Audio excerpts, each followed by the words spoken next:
Headphones on? You are recording. No wonder. Okay.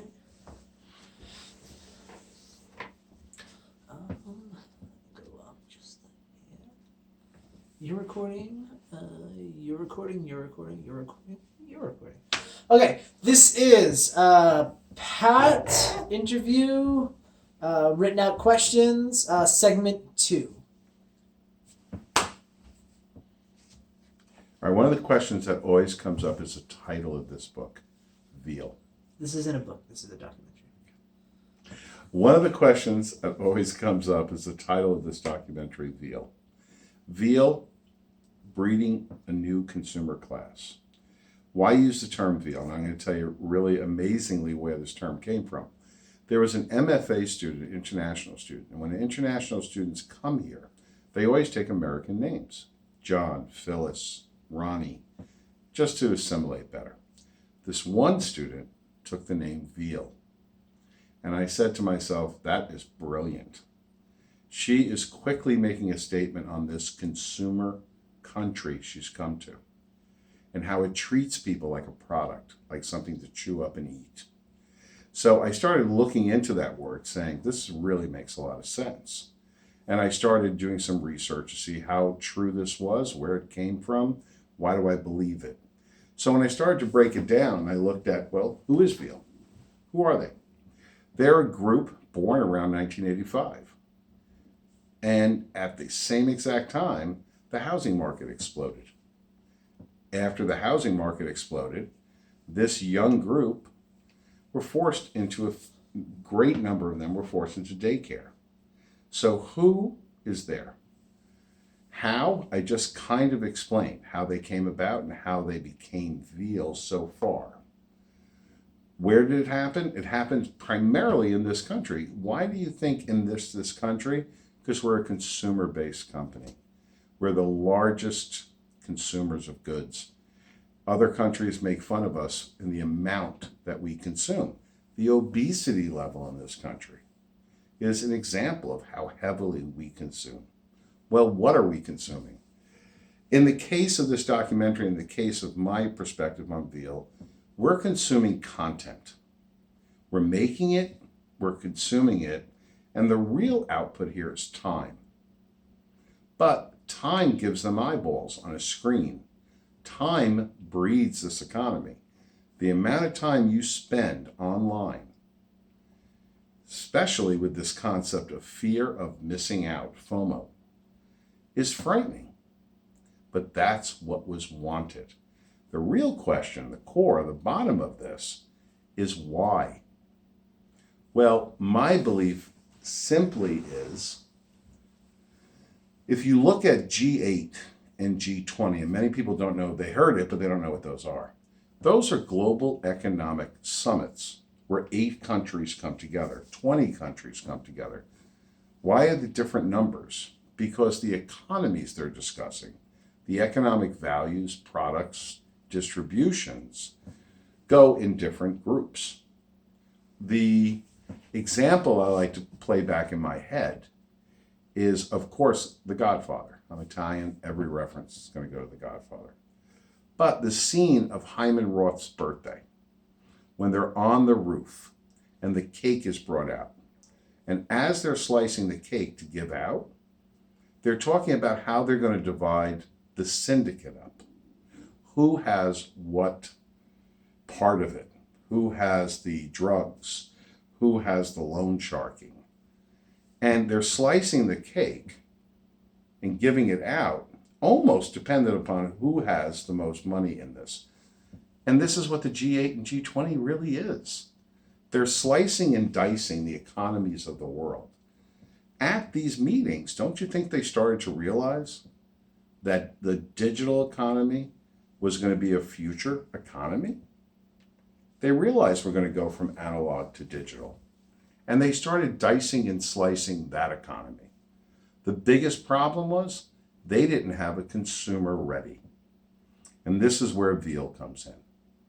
They had to produce it. They had to make it.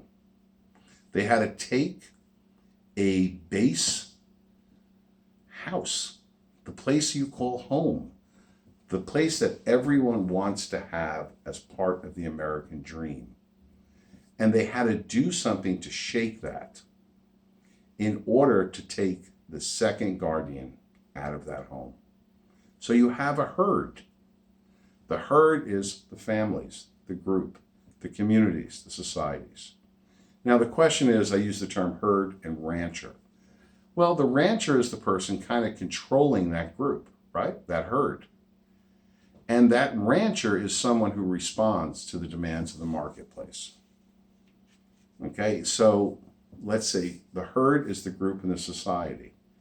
The rancher could be somebody as simple as a local government official who declares laws, who not declares them, but emphasizes them. Taxes, real estate taxes, which we all know if you live in certain regions of the country are crippling. This is almost equal to the mortgage. So another effect is brought into this group. Also, who are the ranchers? Well, the ranchers are people who create marketplaces. When you buy a $300 pair of Yeezys, when you spend $1,000 on the new iPhone, none of these things are necessary to the level that we're spending and we're working towards. So these are kind of the ranchers, the people who manipulate the marketplace, put pressure on the herd, drive them, shift them, move them around. The marketplaces are decided much further down the line. But the whole goal is to keep this herd moving, grazing, eating. And the real funny part with veal is that's the exact opposite, though. They want to keep them in one place. They want to feed them a specific stimulated diet. They want to massage them, stimulate them in a certain way. They want to take them, dice them, and slice them, and sell them off to different markets. They consume, but only with the goal of finally being consumed. And by nature, that's what veal is. Separated from the herd, keep it in a separate place, stimulate it just enough, feed it a certain diet, and when the time is right, consume it and put a price tag on it. Every one of the social media platforms today have a dollar amount per user. Facebook, Twitter, Snapchat, Instagram, every one of them, whether it's Uber in the sense of a service or just a community in the sense of Facebook, they all have a dollar amount on their users. And that's how they create the valuation for these companies, which are now in the billions. The new economic model, if you extract Google, Facebook, Uber, Snapchat, Instagram out of the marketplace today, it will collapse. NBC just put close to $1 billion into Snapchat. Alphabet, the parent company of Google, today announced it's putting $1 billion into Lyft, the main competitor to Uber. Couple this with self-driving cars, with Google Maps, with Google's form of GPS. This is a digital space. This is a digital economy. The biggest fear about this is the loss of jobs to automation. We're finally starting to realize that. Veal, the consumed product, and the consumer of these products kind of is one. As we automate more in this digital space, we're going to need less and less veal. And this is where the problem comes in. They're truly just fodder to get this new economy started. And that's the overall arch. That's the overall arc of this new space. Good answer so far? I forgot to hit record. Dick. Look, brief economic supply and demand breakdown. There it was. Yep. Ranches, You can't marketplace. separate it. Yeah, it's all good. Oh, good. We're up to 18. Good. You ready? Yes, I am. What happens when the market completely changes gasoline analogy.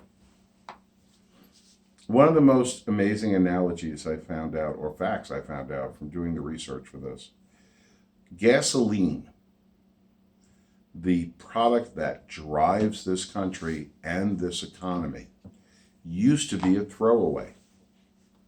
When you refined crude oil, one of the byproducts was gasoline.